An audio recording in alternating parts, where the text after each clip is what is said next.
Mas há um Deus nos céus que revela os segredos. Ele revelou o que vai acontecer no fim dos dias.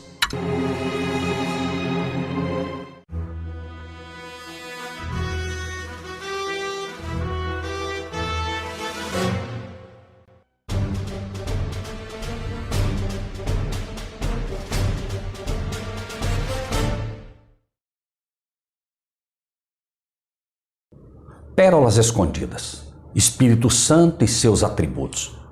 Olhai por vós e por todo o rebanho sobre o que o Espírito Santo vos constituiu bispos, para apacentardes a igreja de Deus, que ele resgatou com seu próprio sangue. Atos 20 e 28.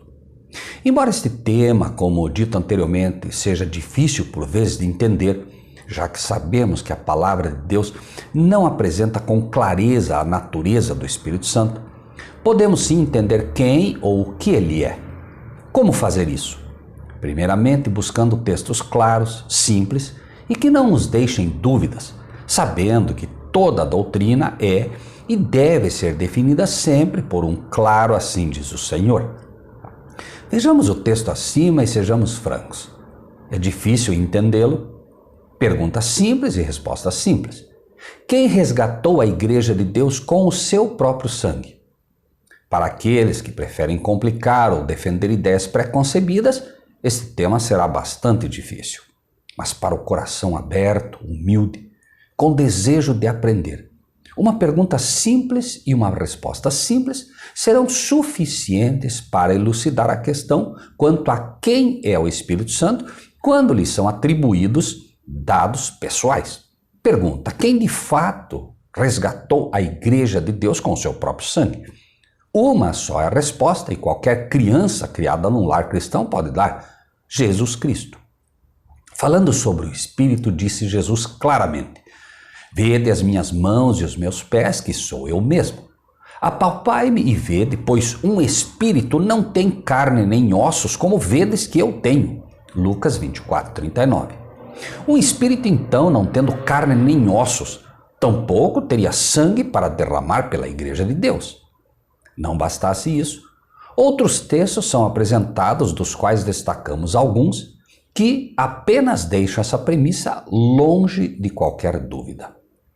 E eu rogarei ao Pai, e Ele vos dará outro Consolador, para que fique convosco para sempre. O Espírito de verdade, que o mundo não pode receber, porque não o vê, nem o conhece.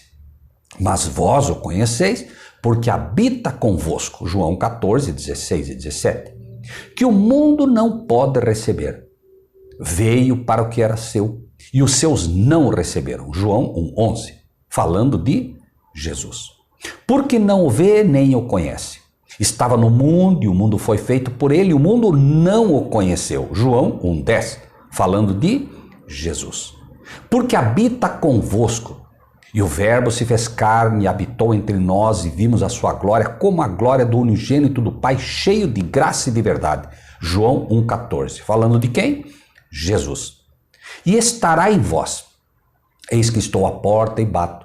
Se alguém ouvir a minha voz e abrir a porta, entrarei em sua casa, cearei com ele e ele comigo. Apocalipse 3:20. Falando de quem? Jesus. Quem então é a cabeça da igreja e quem é que constitui bispos a ela? Jesus Cristo. Mas como faz isso? O faz pelo seu Espírito, atuando no seio da sua igreja, e o faz por voto comum, onde todos orando são usados por ele. Cristo é que os inspira com seu Espírito para que escolham corretamente, sempre e quando o fazem como se deve fazer. E lançando-lhe sortes, caiu-a sobre Matias, e por voto comum foi contado com os 11 apóstolos. Atos 1:26. Mas a manifestação do Espírito é dada a cada um para o que for útil. 1 Coríntios 12:7. Sempre que Cristo se manifesta em sua igreja, falando ou agindo, o faz pelo seu Espírito. E por isso a inspiração o atribui ao Espírito Santo. Depois disto, ouvi a voz do Senhor que dizia: a quem enviarei e quem há de ir por nós? Então disse eu: eis-me aqui, envia-me a mim. Então disse ele: vai e dize a este povo: ouvis de fato e não entendeis, e vede em verdade, mas não percebeis. Isaías 6, 8, 9. Quem enviou Isaías dizendo: quem enviarei por nós? Quem é o cabeça da igreja? Quem é ou quem são este nós? Jesus Cristo, o Senhor, fala e envia Isaías por ele e pelo Pai. Mas a Escritura mostra como isto foi feito e atribui a Isaías a inspiração. E como ficaram entre si discórdias, despediram-se dizendo Paulo esta palavra: bem falou o Espírito Santo a nossos pais pelo profeta Isaías, dizendo: vai a este povo e dize: de ouvido ouvireis e de nenhuma maneira entendereis, e vendo vereis e de nenhuma maneira percebereis. Atos 28, 25 e 26. Sempre que a Escritura apresenta atributos pessoais ao Espírito Santo, está falando de Jesus Cristo. Porém, fala dele como se fosse outra pessoa. Isto ocorre para que não confundamos o que ele faz por nós, como nosso mediador em pessoa, presente fisicamente diante do trono de Deus, e o que faz em nós pelo seu Espírito, como fez com Isaías.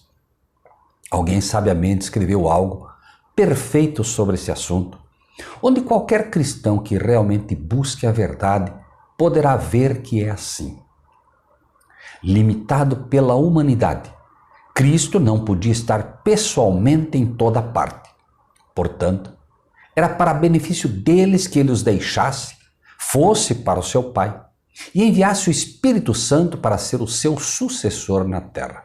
O Espírito Santo é ele próprio, despojado da personalidade humana e independente dela. Ele representaria a si mesmo como presente em todos os lugares pelo seu Espírito Santo como o onipresente. Pense nisso e que Deus seja contigo.